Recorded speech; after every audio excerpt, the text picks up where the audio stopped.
Welcome to Evolving Waves, where we ride the waves of diversity to the shores of success. My name is Alan Thompson. I'm the host of Evolving Waves and CEO of Stingray Branding, and I am delighted to have Neil Shulman, the founder of In All Kinds of Weather, on the podcast today. We're going to cover what it takes to grow a six-figure following on social media across multiple platforms, as he is one of the largest sports podcast and followings of college athletics, and particularly within the Florida Gators realm. One of the top kind of 3 or 4 people that are being followed, if not potentially number 2. Don't know the numbers exactly off the top of my head, but this is going to be a fun podcast that you don't want to miss. So we dive in. I want to thank our sponsor, Stingray Branding, for bringing this podcast to you. If you are looking to generate ROI from your marketing through web design, social media, or any other form of digital marketing, we're the team to help you. Learn more at stingraybranding.com. Neil has grown his podcast over the last 11 years into, like I said, a 6-figure number of followers across all social media platforms, a podcast, a blog, a website. He has spent hundreds and hundreds of hours, some of those lots of fun, some of those rather frustrating, watching Florida Gator athletics, learning how to perfect his craft, learning technology, and investing what it takes to grow that kind of following, which is not easy. And of course, whenever you have that number of followers, you face scrutiny. You are in the public eye. You are you're thought of as a media member. So there is a lot of responsibility that comes with that type of influence, and we're going to dive deep into all of that stuff. Neil, thanks for taking time out of your day to be on the podcast with us, and welcome.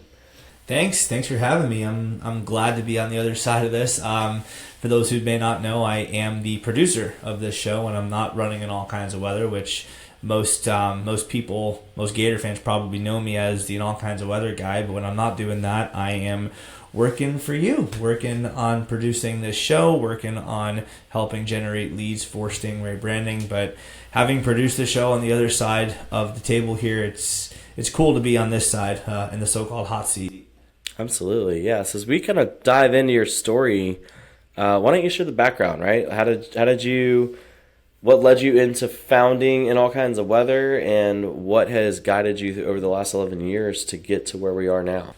Yeah, so there are probably 2 sub-stories to go into here. Number 1, anyone who does anything in life for an extended period of time has to be doing so because there was a passion to do so.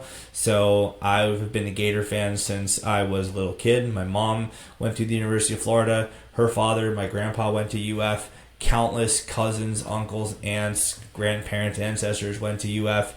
My grandfather was also very good friends with Stephen O'Connell, who the basketball arena is named after, and a very influential person in UF's history, also one of the former presidents of the University of Florida. So I figured as a little kid, the least I can do is cheer for the school. So I did not actually go to UF, which is something that's going to surprise a lot of people who listen to or watch this, but it's been ingrained in my veins ever since I was a little kid. There's a VHS tape of me at 2 years and 10 months old in pajamas running around doing the Gator Chomp as Florida was destroying FSU for the 97 Sugar Bowl, which gave them their first national title. So I count that. Been a Gator since literally I was a little kid.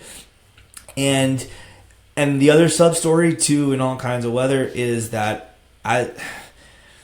by nature, I'm a storyteller. I like to share other people's stories with the world, which is part of why I came to work for you initially as a copywriter before I grew into a larger role. But the role I took was as a copywriter because I liked to tell other people's stories, whether that's a roofer, a plumber, a law firm.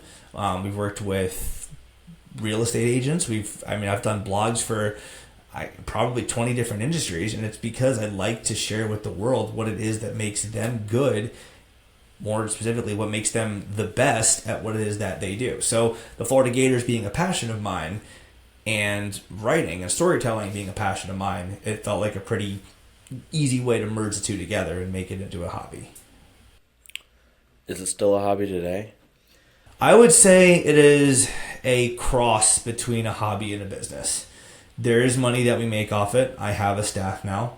I started it, and I'm sure we'll get into this too, but I started it as a teenager who got way too big for his britches way too early. Thought I could do whatever I wanted. That's a hobby. Being a little older now, no longer a teenager, having just turned 30, there is a level of elegance and maturity that has to come with doing anything that puts you in the public eye. So whether that's just tweeting, whether that's something I'm saying on our show, there's a level of tact that has to be put into anything. And that's where I'd say it's a business, at least in part, because hobby means you do whatever you want, whenever you want, because you like it. A business is something that you do, yes, because you like it, because you enjoy it. I would venture to say you enjoy parts of being a business owner. But there's tact. There has to be some intellect and calculations that go into the moves you make. You can't just do literally whatever you want whenever you want. So I would say it's probably still in that intermediate stage between a hobby and a business. Makes sense. Yeah, you can't lose the passion. Otherwise, you lose your purpose, and it kind of flounders after that. So can totally understand that. As we hone in all kinds of weather, take me back to what launched it, right? Did you just wake up one day and you're like, man, I'm going to grow this huge following and I'm going to have lots of people love me and follow me and this is what I want to do forever? Or is it something that just kind of happened? So it kind of happened in stages, in spurts. So the real passion to write and just tell the story came during the Tim Tebow years. For those of you who may not be sports fans, Florida had a few pockets of success throughout its history, but never really was very good consistently until the 1990s when a coach named Steve Spurrier came. He put them on the map for 12 years. Then he left. A coach came after him that wasn't very good. Florida descended back to mediocrity. And then a new coach came in named Urban Meyer, who got the Gators back to the previous heights that Steve Spurrier got them to in the 90s and kept them there. And that was because I was 13, 14, 15, I was still in that immature, mid-teenage range. I thought, wow, this is awesome. I need to tell people about this. I need to tell my friends about this. I need to tell my relatives my thoughts on this. Because at that time, I was also a student assistant on my football team, on my high school football team. So I thought, yeah, let's write about this. Let's talk about this. Let's just talk a lot about this and get my thoughts out on the internet. So I started out writing for Bleacher Report, which is still going strong today. I then went from there to SB Nation, which is not doing as well today. There are reasons for that. We can talk about that more in detail down the road. But then eventually decided I want to be my own boss with this. I know what I think. I have a following of people who appreciate what I say. Some people don't, and I know we'll talk about that for sure. But a lot of people do. And I feel like I have what it takes to launch my own site. And honestly, I probably launched it a couple years before I was ready to, but in hindsight, I think it's worked out because I've learned quite a bit from running my own show. So, in all kinds of weather, it didn't just spring up. I mean, that's kind of crazy. You were writing for Bleacher Report in high school then. Yeah, that's right. SB Nation too. So whenever you're reading those articles, guys, you never know the age of the person that's writing the article. Yeah. Take it for what it's worth. It's true. Nowadays they're probably just written by a bot, but that's another discussion. That's a good point. Building a six-figure following is no small feat, right? There are lots of people that have this idea that they're going to create posts and that they're going to tweet things and they're going to post videos on TikTok and whatnot. And they're going to grow this massive following that's going to pay them lots of money. And I would be willing to say that somewhere in the ballpark of probably 99% of those people that have that idea fall on their face. You, however, did not. Let's walk through some of the biggest challenges that you overcome and how and the process that it took to get to the point where you have cumulatively over 100,000 followers across all of your platforms. Sure. So the process, and I may be answering two questions at once here, but the process is really centered on adapting because the world is going to change around you. And one of the things that I will say I'm proud of for myself is I knew very early on what worked, and I knew very early on to repeat what worked. That's something that I'm still having reinforced today, as recently as a couple days before this recording, when you ran a 10X workshop, and one of the 10 commandments of marketing was repeat successful actions, another one of which was massive action. So I knew that early on, but what I didn't know was that things are going to change, and what is working now is going to be repeatable down the road, because the way people consume their content is very different now. 2010, 2012, 13, 14, 15, even, people read a lot of stuff online. Now, that was also a big shift from reading in the paper or a print magazine or a book like old times, but that was a change. And I thought, okay, well, that's been a change that I've seen happen in my lifetime. It's going to stay that way. Well, no, not really. So the biggest challenge for me was finally deciding, look, Neil, you can have the website. You should always have the website. You should never lose it. It should always have a presence online. But you got to tweak the amount of time that you're spending on it versus exploring other avenues. Because as I've gotten older, I've matured, and the Gators have gotten better and worse in times. But I've grown the number of people that have appreciated the things that I say and or write online, and yet the numbers for my written work have not always indicated that. So I had to go, all right, well, early on I've made some immature decisions, but that's not what's costing me viewers now. What's happening here? And the answer I didn't want to accept, but eventually had to accept, was people want their content spoken to them from a phone or a computer in video form. They want to be able to have it talked to them, and I'm still adjusting to that now. So I didn't actually start the podcast until 2020.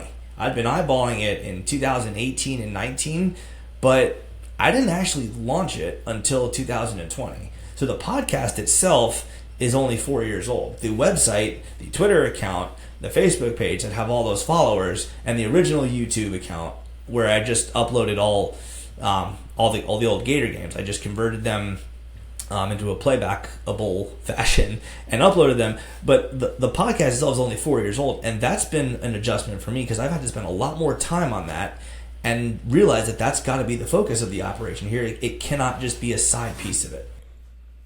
Yeah, absolutely. I mean, riding down on Fridays, getting ready for the game, right? That's usually my podcast day whenever I'm tuning in and listening to all the shows and what everybody's saying about the game coming up and getting a feel for all that stuff. I'm a pretty big Gator fan. I think I follow it pretty well, but the Monday through Thursday, I don't have time to listen, get on the boards, read the articles, watch shows. Like, life's just way too busy Monday through Thursday, right? So usually about Friday afternoon, 2-3 o'clock, I'm usually checking out of work, checking into Gator stuff, hitting the 4.5, 5 hour drive down to the game. And in that time period, it's like, all right, I got to get all my facts and my numbers and all that stuff ready to go. So whenever I'm at the tailgates and working with Florida Victorious and all the different entities that I'm connected to down in Gainesville, I can ensure that I sound like I know what the heck I'm talking about, right? Because I'm just not a number. Like, I can't memorize stats and all that stuff like you do. You've got a mind that's incredible. You can recall things from like 50 years ago whenever you weren't even alive. I can't recall a stat from Saturday. But, so I totally get that with, I will not be able to sit around and read articles all week by any means, but that couple hours Friday afternoon whenever I'm getting into game mode, for sure, I'm listening to the podcast and capturing all that content, getting ready. Basically, you kind of recapping everything you've written about all week. Essentially, yeah. It's just, again, putting it out there for a different demographic. But, it's a responsibility that I take very seriously now. Again, just to go back to what you said earlier about, is it a hobby, is it a business? I realized that there's quite a number of people who rely on me. And I can't get a big head about that. I can't just say whatever I want. There's a responsibility. The public discourse is something that I take seriously. So it's my responsibility to guide everyone to the basis of reality and not just say whatever I feel like or whatever I'm thinking in the heat of the moment. Because one of the problems that I used to have, I'm very open about this, and it's still a struggle, but saying whatever I feel, unfiltered, unchecked, unproofread. Well, you can't do that if you want to be someone that everyone's going to trust and listen to. So the goal for me is something that actually you've taught me as a mentor of sorts. It's not what you say, it's how you say it. That has been the shift from hobby to business for me. That makes sense. And that's a big thing, right? There's a difference between, I think the quote this week was a basement tweeter, right? Or there's a difference between being someone in their rural Central Florida basements is something. Yeah, I think there's a difference between being a rural Central Florida basement tweeter and a media entity, right? And being able to differentiate those two, I think matters whenever you have a brand the size that you do. As we look at, talking about that, right? There's you've had to make personal changes with who you are and the content you're delivering from that perspective, going from hobbyist fan to insider media member, trusted source of information. But looking outside of that, there's also been a plethora of changes that have occurred in the marketing world in the last 10 years, right? So going back to the days whenever you were basically building a brand off of condensing games into 15 minutes and uploading them on YouTube. And I recall watching those clips over and over again. It's what kind of launched you to some extent. As we look at the changes from then to now, what are some of those things that have shifted with the content that you create and the platforms that you deliver it on, and what changes have you had to make to mirror the changes of the platforms? Yeah, I mean, part of it is my demographic that I started appealing to has also grown along with me. The people that have been with me from the or from the start are no longer teenagers. They're no longer in their 20s. They're 10 years older, 11 years older now. So it's been adjusting to that as well. And then also back to what I said earlier about how the way people consume their content is either, if you're going to read written words on a website, it either has to be much shorter and simpler and sweeter and to the point, or it has to just have a lot of pretty pictures, GIFs, memes, videos embedded, which is another piece of the SEO that I have to work on. But there's the way that you have to write things to appeal to people and get Google to show it to people is very different now. So you can't just write it like you would write a memoir or a novel. You have to write it for SEO purposes and for people to be able to stay with it long enough to not click off the page within the first 15 seconds. When I think the other option is have an incredible amount of value, because you put out a piece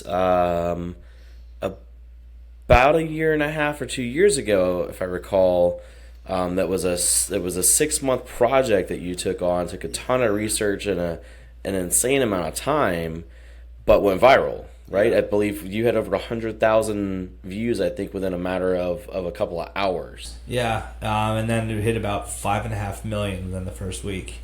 I mean, Georgia, FSU, Miami, Tennessee, LSU, Florida's rival schools were sharing it. Like, wow, I can't believe Florida used to employ this guy. That goes back to what I'm saying about you gotta not just say what you want. You can't just rant on about how this guy sucks and this is awful and this is unacceptable. You gotta do your research and tell people why. So I embedded myself with some players. I got their permission. I had to follow the journalistic code, but got enough people to go on record and say, hey, this is what happened behind the scenes. Here's some text messages. Here's this. There's one audio recording that wasn't very nice, that didn't paint someone in a good light. I didn't include that in the article, but part of what I wrote was based on an audio recording that someone just whipped out their phone and like, here, Neil, listen to this. This will tell you. Oh, that's not good. So that's what the guy was saying to you behind the scenes. And so it's a lot of work, not just in terms of writing, but in terms of meeting people. Hi, I'm Neil from All Kinds of Weather. Can I talk to you for just a couple minutes? Going from that introduction, that greeting, to getting them to trust you. It's not just one conversation where you can sit down with them for 2 minutes and get all you need. You got to peel back the layers to them and get them to trust you. And maybe in some cases even get a little vulnerable yourself and just say, hey, these are some of the struggles that I've had running my site, in life. I've had to deal with this and that. My life hasn't always been awesome. I'd like to think I've had a happy life, but it's not been without its bumps. So getting players to relate to me in the sense that, yeah, my life hasn't always been perfect either. I mean, I'll just give you one example of many. For those Gator fans who are probably watching this, Austin Barber, Florida's left tackle right now. Great kid. He's had a lot of things go right. Hasn't always been perfect for him.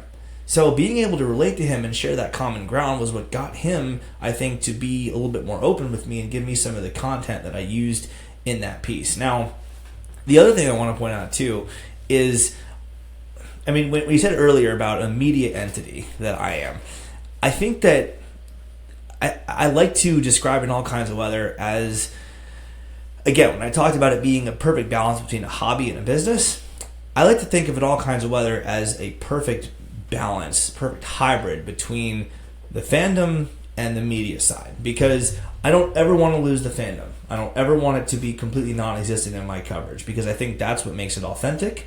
That's something that you talked about in your 10X workshop the other day, about how maybe just one take and upload, just shoot and record and upload, and people are going to relate to that and go, oh, that's real. That's authentic. Maybe he stumbled over his words. Maybe he couldn't retrieve a word he wanted to use, but it's real. It's authentic. It's who he is in the moment. If I'm having a conversation with him in real life, that's probably what it's going to sound like. He's not just staring at a teleprompter and reading right off of it. So I want to keep that authenticity, and I'm not going to ever completely change into a different person, but I think the key is just to refine, to soften the edges a bit, mature, sure, grow up, be a more adult version of the kid I was when I first started this site. So with a large audience comes a ton of scrutiny. As you look at if you have 100,000 people that are reading whatever you say, some of those aren't going to agree with what you're saying. And the people that we work with, we have one podcast that's very polished that's in Florida sports.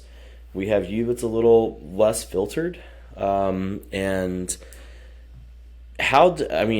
people are, the base root word of, fan equals up to fanatic, right? Like fanatic, yeah. Fan is short for fanatic. And that's what, let's be honest, if you're on Twitter and the message boards and all that stuff, you're probably a little bit more than just the person that turns the TV on Saturday. You're borderline going from fan to fanatic. Yeah. And people take their sports seriously. They are very opinionated about it. I would say almost more than politics. And they can get hot whenever it comes to their opinions of this stuff. And if you don't say with what they want to hear when you say it and how you say it, they can be pretty ruthless. So how have you handled some of that criticism and scrutiny over the years, and how have you changed to better handle that? Sure. So when I first started out, especially when I was a teen in my early 20s, everyone that said something that I didn't like, I saw to be a personal attack, because I was immature. I didn't know better. I just thought everyone's going to love me. Like I said, I think I got too much success happen to me too early. I got too big for my britches. So whenever someone dared to challenge that thesis of mine, I would not respond very nicely. I would come right back out, guns blazing, like, all right, you want a war? Let's go. But that's not really the best way to deal with people 99.9% of the time.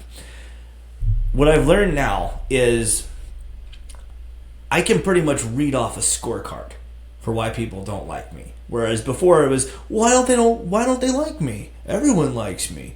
Now I'm pretty self-aware, and I can pretty much guess one of 3 or 4 reasons. One of which is, well, he's too volatile and less filtered. I would maybe rephrase that to be he is very, very passionate about what he does, which again is something I don't want to lose. But maybe somebody wants to hear that things are going well when they're not. Good example being the first game of the Gator football season. Florida got embarrassed by Miami, a game that was expected to be a very, very closely contested matchup. Did not turn out to be. So in response, I listed off a myriad of different statistics as to how Florida's current coach, Billy Napier, has put Florida football in a historically bad place. These are just plain cold hard facts, such as, well, Billy Napier is 1-8 against his rivals, or the last time a Florida coach started out with 3 straight losing seasons was before Nazi Germany invaded Poland. Stuff like that, and people didn't like it. And I'm looking at the comments of people who don't like that, and I just think, okay, you know what? Fine. I gave you facts. I gave you history. I researched it, put the time into it. You just don't want to hear it. So you know what? Our content's not for you, because our content is for people who, regardless of whether they're optimistic or pessimistic by nature, our content's for people who want to know what's going on and don't want it to be sugar-coated or softened or sweetened for them.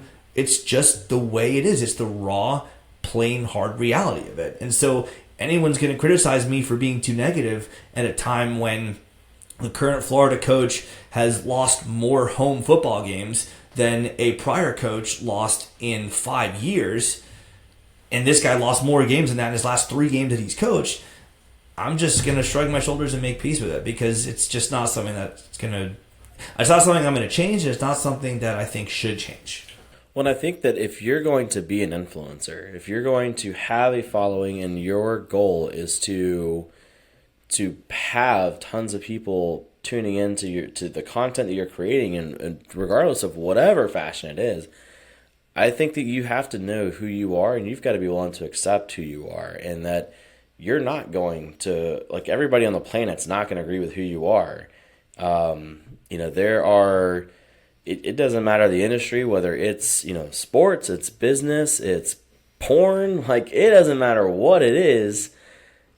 You've got to be comfortable with who you're going to be, and once you reach that point, you are able to tune out whoever it is, right? I mean, if you're in politics or religion, right, you're going to face lots of opposition because people don't agree with your opinion, and they feel that they have the right and that they should express that opinion as often and as loud as they possibly can to people, for whatever reason that may be, right? It's not an attack against you. It's them wanting to portray themselves into the world.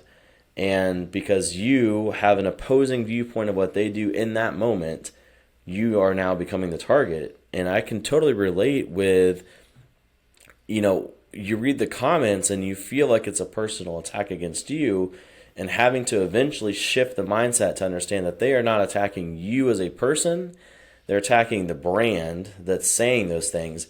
But it's hard to separate the two when you as the person are the one creating the content that the brand is saying. Yeah, I mean, that's true. I will add that there do come some personal attacks, and I mean, there has been, I hate to say it, it's been very, very limited, but there's been more than 0 people who have gone after my Jewish heritage since October 7th, when that all went down. And that's the kind of thing that I just go, okay, I mean, that's the easiest block I'll ever institute in my life. And chances are this is a guy that's not going to ever say it to you in real life. And if he does like approach hate crime territory, then I'll address that in the need that I need to. But until then, and unless that happens, because 99% of the time it will not, whatever. It doesn't. It's just not. It's not that serious. And like even when I do occasionally go back at trolls, even now, it's something that I'll do, and I'll go on to the next thing in my life. It's just not that.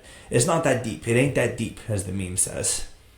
Let's kind of touch into building this following, right? Because that's a feat that, like we said earlier, lots of people have this idea. It's not so easy to do. No, it's not.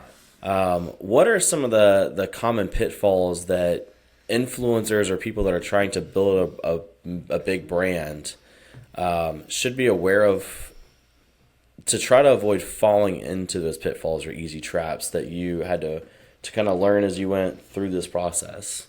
So I think the one of them is you don't want to be an influencer to be an influencer. The status that you'll achieve is going to come with a lot of hard work. It can't just be I want to do it because I want people to recognize me and I want paparazzi to follow me. And I say that not out of nowhere, but because I actually spoke at one of my younger cousin's career days a couple years ago. And I think this is while I was working for you, but in New Jersey. And I asked, all right, so what do you want to do? And one little girl, she was like 12, 13, 14, I think she was like, I think this was an 8th grade class. She's like, I want to be an influencer. And my initial reaction was, no, you don't. But I didn't say that. I said, okay, so have you thought about what it's going to take to become an influencer? She's like, well, I have a phone, I'm pretty, and I have some followers on Instagram. And I'm just like, okay, but that's not why people become influencers and stay influencers. You can try. You can think that's enough, and you can get a following. I mean, if you're an attractive girl like in high school or college, yeah, you'll get a following. But then it takes work to keep that up, to keep posting relatable content, to whether it's like back in the days of Vine, when you had creators like a David Dobrik or Amanda Cerny or Lele Pons, they used their good looks, but there was brain activity behind it. It wasn't just something they did because I want people to like all these posts because I'm attractive. Or even if it's not attraction, it could be because you just like making merchandise. Well, I want everyone to see my merch. I'm wearing this polo, I'm wearing that shirt, I'm wearing that tank, I'm wearing that hat because I like it and I want people to see it. Yeah, but it takes time to create that merch, to design that logo, to test it, to ask your friends, hey, does this look good? Am I the only one that loves this? Are people going to buy this? Does this material sound right? Does this look right? Does it feel right on you? And then you have to maintain it and keep putting the work in to, as we talked about earlier, yes, repeat successful actions, but also another thing that you pointed out yesterday in the 10X workshop, or the other day in the 10X workshop, was even Chick-fil-A rolls out new products here and there. You can't just sell the same 2 or 3 things, or if you want to just be like a comedy content creator, you can't just make the same 4 or 5 jokes 100,000 times. The repeating successful action is you're going to have to come up with these videos that are 1 to 2 minutes in length, that are funny, that are tagged on the YouTube channel, that are SEO'd correctly if you have a site. But you're going to have the brain activity. The gears have to be spinning enough for you to create enough versions of this, variations of it, that you know what you're doing. So this little girl didn't think about any of that. So you can't just become an influencer because you want the status of it. You have to have a passion behind what it is you want to be an influencer in. You want to be a sports influencer, you want to be a TikToker who makes funny videos, or Vines when that was a thing. You have to have a real drive and a desire to put the work in to keep doing this thing that you love over and over and over again for years at a time. Well, that takes me to the next point, consistency. Yeah. Right? Like, let's dive into that for a moment. How have you stayed motivated and to be consistent, and how have you ensured that you stayed consistent over an 11-year period of creating this content? Because I want to be the best at what I do. And that is something that I think best, in a sense, is subjective. For example, you mentioned on the number 2 podcast, because the other guy that we talked about, Dave Waters, has been doing it for 5 years more than me. So I realized there's a lot of work to do to catch up to him. But this is in 2020, but I have to start a podcast. I can't just keep thinking about it or wondering about what it would be like, or even testing it. We gotta go. Like, it's COVID, there's a pandemic, especially since I lived in New Jersey at the time, which is one of the last states to reopen. We gotta make moves here. The wheels have to get going here. Get it off the ground, and then experiment as you go. You don't have time to slow cook this thing. Also, let's keep pushing out more website content, more tweets. Let's keep honing our relationships. At the time, I mean, one of my very close friends from before he ever even committed to the University of Florida to play football was a linebacker named James Houston. So talking to him, getting some ideas of what's happening behind the scenes in the locker room, just getting a feel for what's going on. maybe let's not parrot what he says because a lot of it's off the record, but maybe let's use it to come up with some, shall we say, educated opinions or educated predictions as to what's going to happen. And let's get that out there on YouTube, on the site, and on social media. And let's begin pushing this out in a little bit more creative ways. You talk about consistency. Well, some of that is testing the best times of day to post things. Because if you post every 10 to 15 to 20 minutes, you can't generate an audience on that. People's timelines are going to get clogged on Twitter especially. And you can't just put out YouTube videos every 3 or 4 hours. The consistency has to be with, what works, so get into a routine of doing what works and do it over and over and over again. It's not just a mass quantity of spam. You have to know what works for you, do it repeatedly, experiment maybe here and there to see other means, like other media, such as a YouTube channel and a podcast, but you have to know what works for you and then repeat that in large quantities. Repeat successful action. And so, whenever you're in that grind, right, and you're doing one or two podcast episodes a week, and you're making 4 or 5 articles a week, and you're making hundreds of posts a week, and you're just pushing constantly in the grind of creating and sharing your thoughts. Is there a moment that you had or that you have had at some point where you kind of reflect back or it resonates to you that like what I say and what I am doing matters, that it creates, yes, that there's an influence and it can create waves? Yes. Very nice little subtle touch there. Waves. It's the name of the podcast. I noticed that. Yes. I will frequently get texts from players, from their parents, from mutual friends I have with players. I will get texts even from some people on staff. This current staff that Florida has probably doesn't like me very much because the results are the results, as we've talked about. I'm not going to be shy in telling people that the history of the Florida program does not align with what this current staff is doing, but with previous staffs, I would get some inside info here and there. And they would occasionally send me texts, or when I run into them after a game or something in Gainesville, they would say, I saw this, and then whether they said they liked it or not, either way, it would be a moment of, oh yeah, okay, they saw that.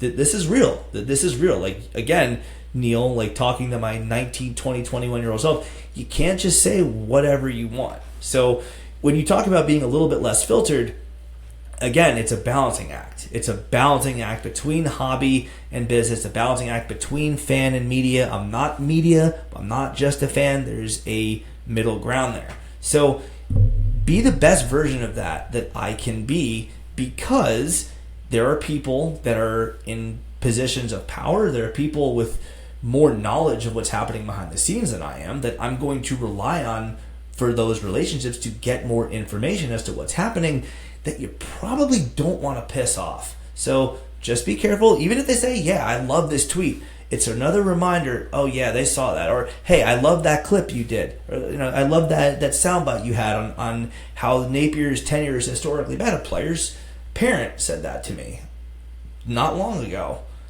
Oh, parents of current players are comprehending that I am the one stating that this program is currently in a historically bad place with all these facts to back it up. Okay, yeah, that's great. You did a great job on that. But let's remember that these are people that you need to like you, or you need to at least not hate you, that are watching and reading and consuming your content. Well, and the people that you're talking about are people. Yeah, so the motto of the In All Kinds of Weather podcast, and more broadly the In All Kinds of Weather brand as a whole, is keep it respectful but keep it real. There are human beings that are working for the University of Florida that we have to be respectful of, and it's not ever personal.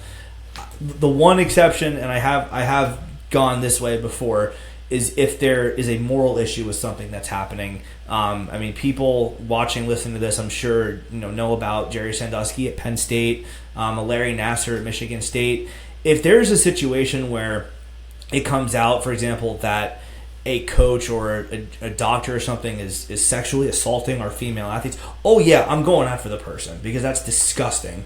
And there's a moral and there's a right and wrong issue here that's violated, and that's the human being who's committing those awful acts. But short of that, it is a game. It is just a sport. Now, it's a consequential one because I would say people are spending thousands of dollars every year to support these players and coaches and administrators traveling to games. You and I have 10 hours in a car round trip to go down from Charleston. People come from Miami. People come from Atlanta. People come from South Alabama to go to these games. Gator Nation is everywhere, and that means far outside the reaches of Gainesville, Florida, and Alachua County. So there's travel that goes into this, the tickets themselves, the food, the gas, and which is part of travel. But people have a right to be irritated if the games aren't going well. But then there has to be that balancing act of remaining upset with the play, with the actions that are taken on the field and in the press box or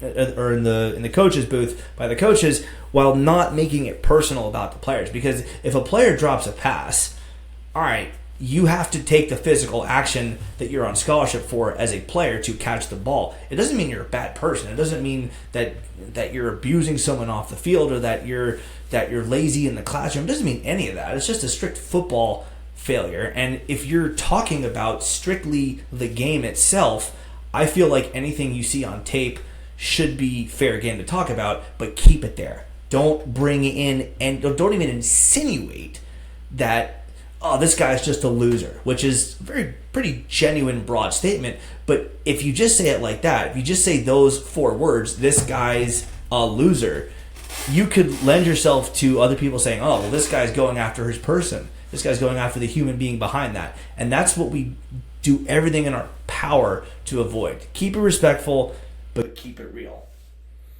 So as we kind of think through where you're at today, one of the things that's massive with being able to grow a following and obtain ad dollars from articles and get people to tune into your content and all that stuff is building an audience. There has to be people that are interested in reading, listening, and watching what you're putting out. How do you handle, what strategies have you used to cultivate your audience and keep them engaged with what you do? Yeah, I mean, again, the name of the game for me is a balancing act. There's, on one side, you have to repeat the successful actions, which we talked about earlier. And on the other side, you've got to adapt and change with the times because the times are changing. People are changing in what they want.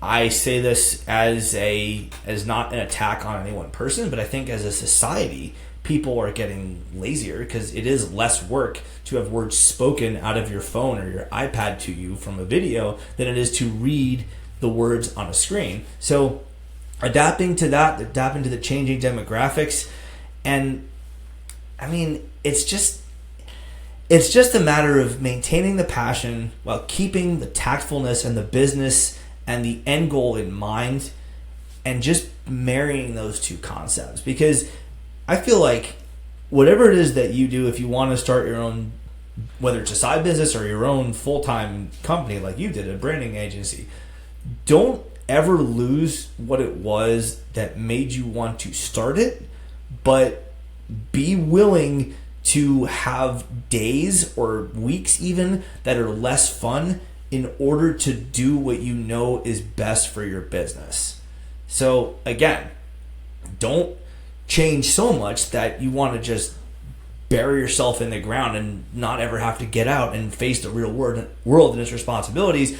But you have to do enough that you're going to position yourself for long-term success. And that's something I've had to do too. I mean, with my professional career, working for you, working in a previous job, I worked for the Washington Wizards and Capitals up in D.C., worked a tennis tournament there, which is fun, but not so much when you have to work until 2, 3 a.m. to get a video done the next day so they can run it at 9:30 a.m. on Twitter. So again, just realizing, all right, I don't like this task, But Neil, you got to do it. This video has to go out the next morning. Same with you. I'm sure, you know what?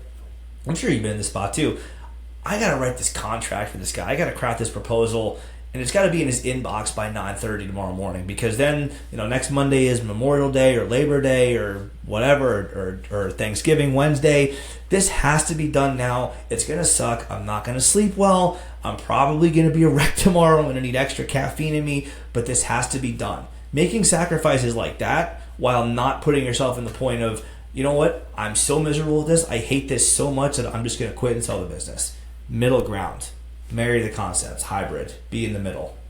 So two last questions for you here. One of them would be, what advice would you give somebody that is either in the middle of building a brand and following, or that is considering doing so? What's kind of that biggest piece of advice, takeaway you have looking back on your last 11 years that you would tell that person? If you could go back and tell, 19-year-old Neil, this is what it's going to be. This is what you should do. I think the first thing is, very quickly, and not to repeat myself, but don't ever lose your passion. Make sure that stays at the forefront of what you do forever. You can't ever make this turn into work. But the more important, I would say, answer, even beyond that, is surround yourself with people who love you and care about you, but are not afraid to tell you when something isn't going to work. Now, you as the business owner or the prospective business owner, you can and probably should have the ability to override a particular suggestion. I do that all the time. I have a COO for all kinds of weather. We butt heads a lot, but the reason I like him so much is because I know he has the business's best interest in mind. And one of the pitfalls that I fell into too early was, wow, I got 5,000 followers in like a month when I started in all kinds of weather. I can do anything I want. I can say anything I want. I can have any opinion that I want. I am like most people on earth. I'm good at some things and bad at others. One thing I'm really good at is writing. So I can take this opinion I have, I can use my linguistic skills to craft the English in a way that it's going to resonate with everyone, and I'll convert everyone on earth to believe it. Well, no, not really. It doesn't work that way.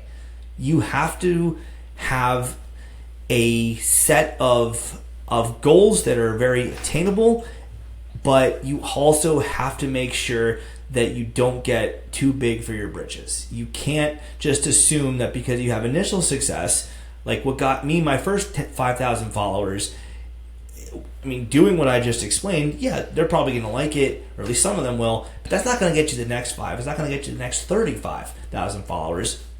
You have to be willing to adapt and change with the times, and having people in your corner who aren't always going to agree with you, but who have your best interest in mind, are going to be the higher powers that you really need, especially when you're young, to make sure that resonates with you. Because when I was 19, 20, I'm the king. I know what I'm doing. I don't need your advice. I'm good. I got 5,000 followers. I got this site. I got it monetized when I was 19. Yeah, Google's paying me. Fox Sports is sponsoring me. Yeah, cool. I got money. I don't need your advice.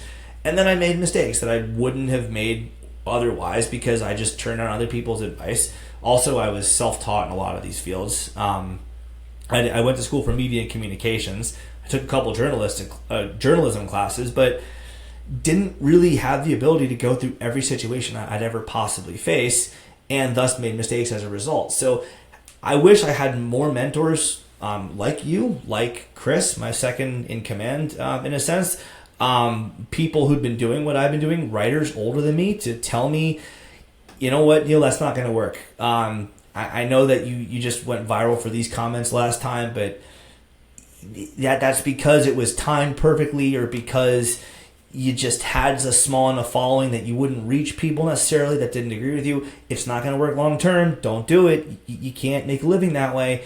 So whatever it is that you do, have people around you that are going to be able to tell you no, and you'll listen to them. So as we wrap up real quick, what's next? What's next for All Kinds of Weather? What's next is continuing to grind, continuing to grow, continuing to Push the podcast, like I said, that is the newest branch of In All Kinds of Weather. We have a new sub podcast that our graphics guy and our numbers guy Dustin Smith is launching. So he uses just plain numbers and numbers only and advanced numbers and all for the math people out there. You'll like this show, but it's not necessarily our focus. We'll talk numbers on the main show, but we don't go into as much detail with it as he does. So being able to add new sub shows, new sub podcasts, and just being able to have something that resonates with more people. Because like we said, I'm never going to be the guy that every single Gator fan agrees with. But if I grow to a large enough following, I can have people work for me or beneath me that do their own thing that will. And that can become a point of entry. And as I grow and mature and just become more refined in what I do, maybe while these people may not agree with me, they can say, okay, that's a fair and rational place to go for the other side. Like for people who watch Florida, who want to tune in to see what FSU is doing, Florida's rival, or Georgia, they'll tune into a Georgia show or an FSU show. They won't agree with a lot of things they say because they're rivals and they're not going to like each other. But they can say, okay, that's where I'll go to get the other side of the coin here. So even within Gator fan base, there are people who have different sides of every equation. So I want to appeal to people on the other side in that sense. Very smart. Thanks, you, man. Great insight. Thanks. Great episode. As we wrap up today's episode, remember that in the face of adversity, there is always the potential for growth, resilience, and success. Join us every other Monday as we continue to explore inspiring stories of overcoming challenges to help you thrive in your journey of life.